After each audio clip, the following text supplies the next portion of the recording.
Oshinoko has just done the unthinkable and has sent the entire fanbase into meltdown. This series certainly isn't shy when it comes to its shocking twists and turns, but this latest one has literally reawakened my PTSD. Has Oshinoko just killed off one of its main characters in a really tragic way, or is there more to this than meets the eye?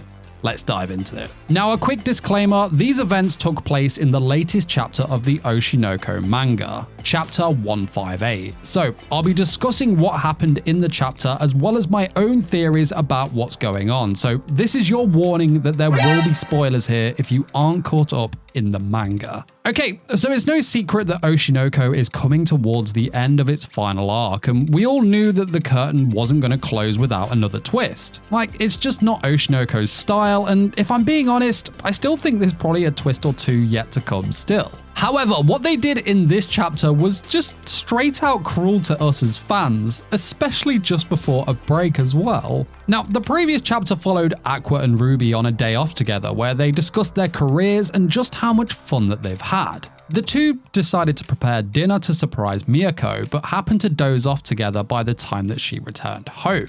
This was a super cute chapter and a pretty heartwarming one at that, and it leads into what happens next and provides us with a tiny bit of evidence for one of our theories on chapter 158's twist. Chapter 158, titled Jewel, opens up with Oshinoko's resident nutjob Nino watching the new Bikamachi at a live concert in Miyazaki. She mentions as she watches the show that Ruby Hoshino has become an idol that surpasses Ai now. The chapter then switches to backstage after the concert, where Akane and Ruby are having a conversation. Now, one of the interesting parts of this conversation is Ruby's surprise that Akane attended the concert in Miyazaki when they have one coming up in Tokyo soon. This part plays into one of the theories I have for what happens at the end of the chapter, so keep this bit in mind. So the rest of their conversation is about how Akane is having a tough time accepting Kana as an idol, and it further implies just how special Ruby is as an idol herself. Their talk included phrases along the lines of, while Kana was dazzling, she was nowhere close to Ruby, as well as, in the acting world, Kana became the sun, but in the idol world, there was another girl who has absolute brilliance as an idol.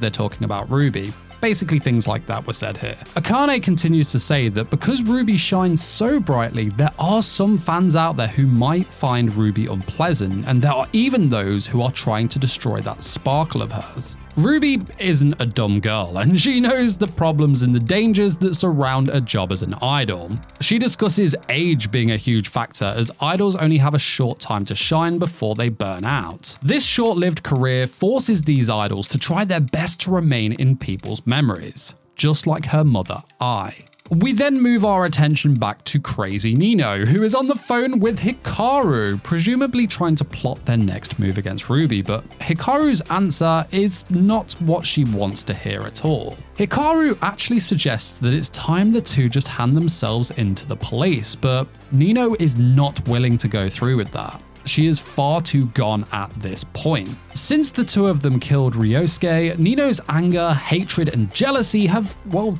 they've tippled way beyond breaking point here. Nino's emotions can no longer be kept in check, as she is driven to harm Ruby and protect Ai's title as the greatest idol to ever live. Now, we also get the Crow Girl. She makes an appearance after this, giving us a poetic take on humanity's misunderstanding of love and how they would even take the life of another person in the sake of it. Really cool segment, which then leads us to the big shock of the chapter. So, it is the morning of the 25th of December, Christmas Day, and the last day of Bikamachi's live tour taking place at the Dome. We see Ruby standing in her apartment looking out of the window.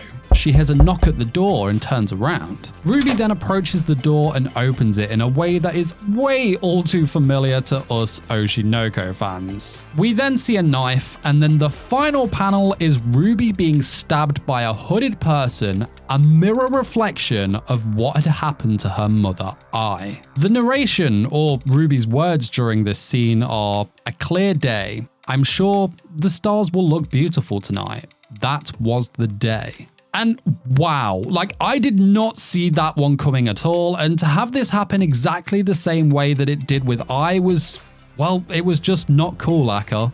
bro, come on. What we fans went through with Ai was hard enough, and for many, well, we're still not over it. So to have this happen to Ruby in the exact same manner was just, well, straight out mean. But it was genius at the same time, I will say that. Oshi no Ko is a series that does these big shocks so well, and this is one of the many things that made this series blow up in popularity the way that it has. It's these big twists that leave us hungry for more, and in cases like these, it can really get your brain going into hyperdrive, trying to figure out the who's, the what's, and the why's. Now, I think the who, what, and why is clearly obvious in this instance. The hooded figure we can clearly see is Nino, and we are given a clear indication of her motives over her time in the story. But even with this clear image of what's going on, this one panel has sent the world of Oshi no Ko into a complete frenzy. Fans are frantically trying to put the pieces together.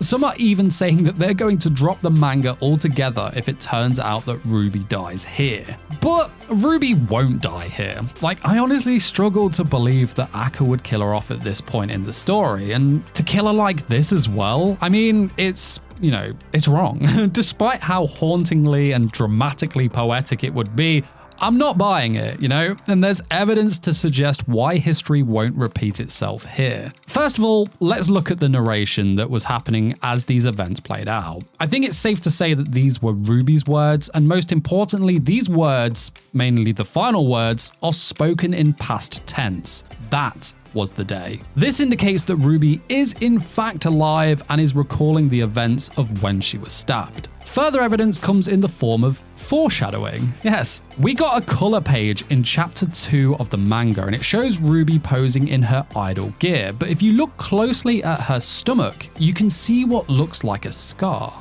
Now, this could obviously just be a line defining Ruby's upper body, or perhaps it could be a scar mark from the wound she got when she was stabbed, giving us more reason to believe this image was foreshadowing that she is still alive. It's also hard to tell from the final panel of 158 if the knife made its impact at the exact point the scar is drawn, or if it's more to Ruby's side, but the height of impact, well, it certainly matches. Speaking of foreshadowing as well, I do want to quickly point out that someone said they instantly put the pieces of what was going to happen at the end of this chapter together when the manga drew attention to the flowers in Ruby's dressing room while she was having her conversation with Akane earlier in the chapter. As we know, a bouquet of flowers was involved in Ai's murder, so if this was a subtle nod to what was coming, then I'm blown away. It's pretty freaking genius. Anyway, back to Ruby. I honestly don't think there is any logical way in which Akka would kill Ruby off here. It doesn't make sense to me. I tried to think of how it would play out if she did die, and